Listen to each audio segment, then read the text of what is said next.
Thank you, Mr. Mom Ebu. I want to take you through the short story once more. And today we want to look at the short story, My Father's Head, done by a writer, a Kenyan called Okwiri Oduor. And as always, it is important to demystify the story by starting off the learners with the plot. This is a story that is very simple, though it begins from a very simplistic point of view, but slightly becomes complex, something that throws many students aback.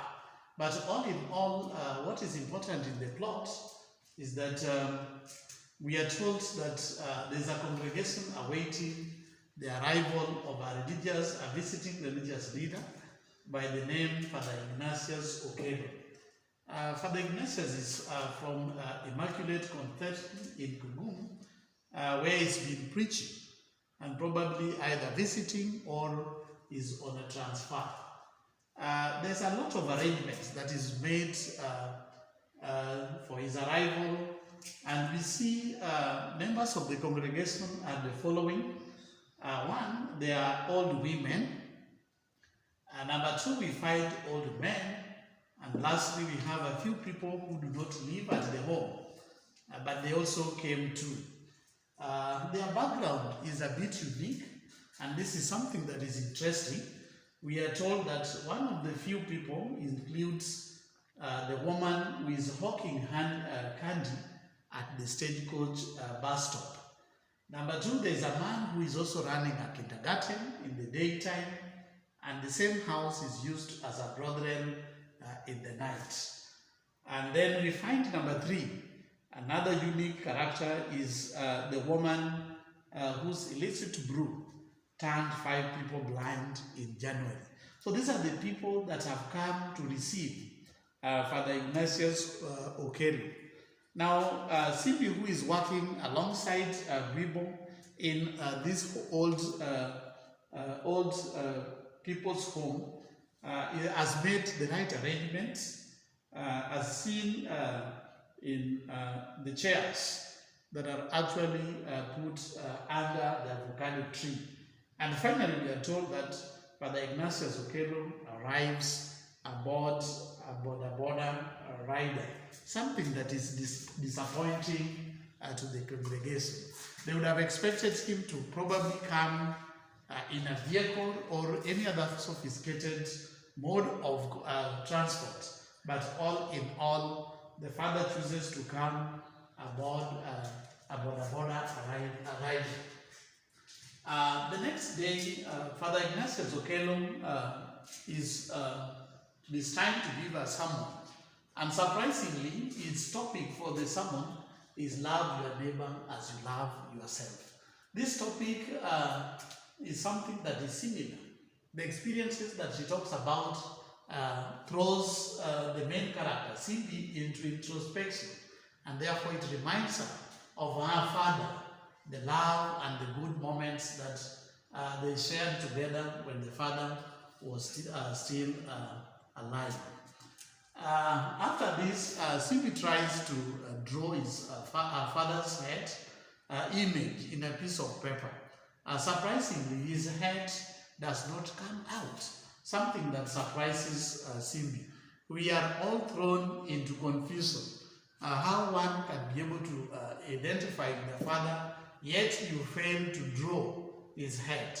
Simbi is capable of drawing all the other parts, body parts of the father, but the head does not come out. Now, eventually, the story becomes slightly complex, and now we are drawn into things that have been evoked by this sermon. And straight away, we want to look at some key episodes that are important in answering the questions from my father's head. The first episode is Father Okelo's arrival. Candidates need to take note that what are the details that surrounds Father Okelo's arrival. First of all, the fact that he came from Immaculate Conception in Kigum is something that is key. Then let us look at the old people. The old women wore their Sunday frocks. So we are seeing that each and every character, each and every people in this person in this home is trying to put his or her best in awaiting the arrival of the father. Then the old man, there's an old man who cannot leave the dormitory because he cannot find his Sikwanusi. Then the old men have also adorned themselves in Bugambila, that's their plucked from the fence and stuck them on their breast. Simbi has arranged the chairs beneath the avocado tree, and people sat down and practiced their smiles. Father Ignatius finally arrives and takes his seat. So this episode is important because it points to us the expectations that the congregation have about the coming of their father. They want to put their house in order. They want to dress in their best. Some of them are said to dress in their Sunday best. Some of them looked for garlands of bougainvillea from the fence and stuck them on their best on their breast. Simbi has also arranged the chairs appropriately, and finally the arrival of Father Ignatius Okello. Now, the second episode is the maiden sermon. The sermon is about love. Love your neighbor as you love yourself. The old people wanted to hear more about Kibum. So we are told that it is ironical that whereas the Father Okello is interested in spiritual nourishment, the old people that are part of this of his congregation are interested in stories about the Bagisu people, where he has come from. They have heard rumors that there is a belief that these Bagisus are cannibalism, savage cannibalism, and probably they want Father Ignatius Okello to talk more about that and not the sermon. Then we are told that this sermon also turns out to be unique, particularly to Simbi.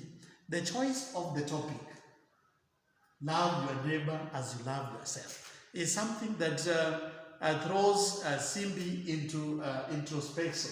And she asks the following questions. First of all, she's wondering, could love be measured? Number two, can love be measured on weight? Can love be packed inside glass jars? Can love be placed on shelves for neighbors to pick? So these are things that worries Simbi so much. She's having a feeling that love is a topic that should not be taught theoretically. It is something that one should experience. For instance, she tells us of experiencing love from her father, the masticated love that the father offers her, the caring father that is concerned about the neighbors' sewers that are blocked, a gentleman that can even be woken at night, the sacrifice that the father does by rummaging through the feces and getting a gold chain. So in her opinion, that is what makes up a love.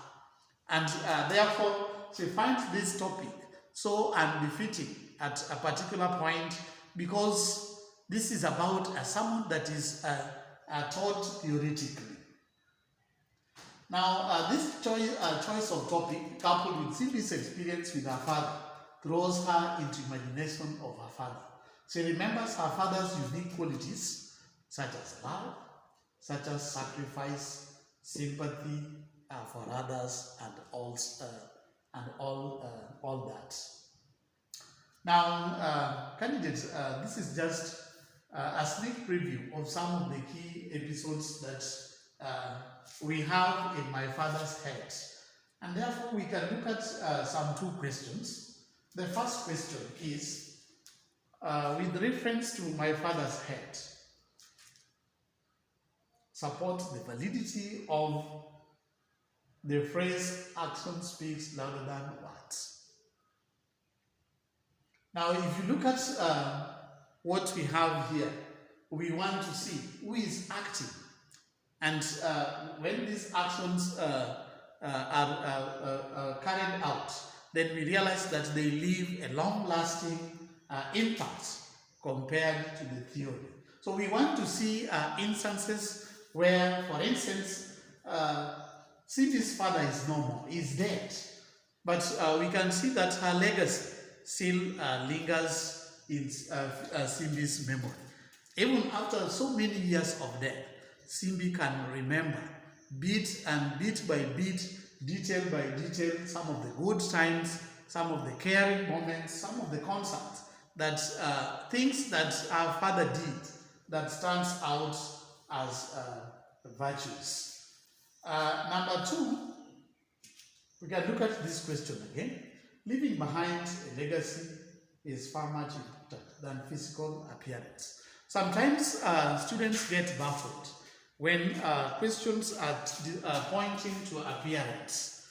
In this context, this is what the writer is trying to bring forth by talking about the father's head.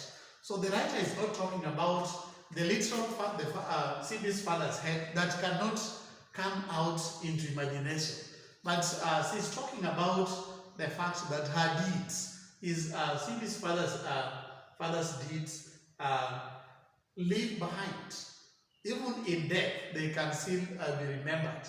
And we have seen our concern for Pius, for the dead people. For example, Pius Obote, his friend. We have seen his love for Pius, for Sospita, the son of Milka, the agriculture teacher at Mirere.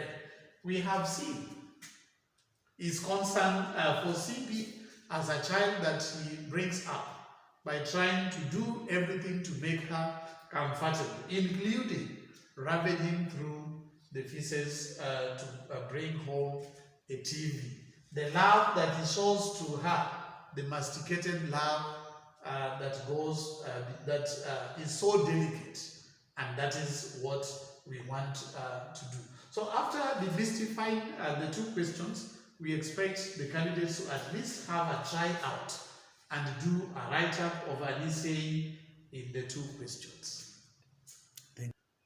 Now, as you try these questions, I want you to know that these are not the only episodes that we have. But I want you to know that episodes are dictated by the questions that we have. For today, I've chosen to look at the two because they help us answer the two questions that I had in mind. Let us do our best and let us meet in our next lesson.